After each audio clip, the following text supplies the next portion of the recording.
నీ సిబ్లింగ్స్కి, నీ అన్న తమ్ములకి, నీ అక్క చెల్లెలకి నువ్వు మార్గదర్శిగా అవ్వాలి. ఒక మార్గం అవ్వాలి నువ్వు. ఆమె ఏ రీతిగా ప్రభుని ఎన్నుకుందో, ప్రభు పాదాల చెంత కూర్చుందో, అంతేకాదు ప్రభు బోధన వినిందో, కనీసం కుటుంబంలో ఉన్న పిల్లల్లో నుంచి ఒక్కరు కనుక దేవుని కొరకు సమర్పించుకొని ఈ సేవ కొరకు ఈ బైబిల్కి పట్టుకొని జీవితాంతము మనం సాగిపోతామని కుటుంబంలో ఇచ్చిన పిల్లల్లో ప్రతి తల్లిదండ్రులు ఒక్కరు కనుక దేవుడికి సమర్పిస్తే ఈ పాటికి 2% కాదండి ఉండేది, 200% ఉంటుంది. ఏంది?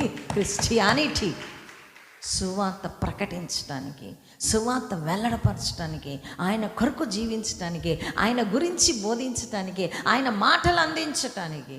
నేను చాలాసార్లు అనుకుంటా, నేను ఎప్పుడో మరణించాల్సింది క్యాన్సర్తో 2013లో.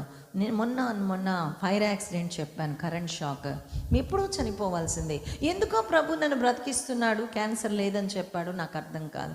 డాక్టర్స్ అందరూ చెప్పారు, కన్ఫర్మ్ చేశారు, ఆమె క్యాన్సర్ 15లో మళ్ళీ సర్జరీ చేయించండి, మళ్ళీ 2 సంవత్సరాల తర్వాత చేయించండి, ఉంటే ఉండొచ్చు లేకపోతే లేకపోవచ్చు. కానీ ప్రభు దగ్గర నేను తీసుకున్న తీర్మానం, నీతో ఉంటానయ్యా,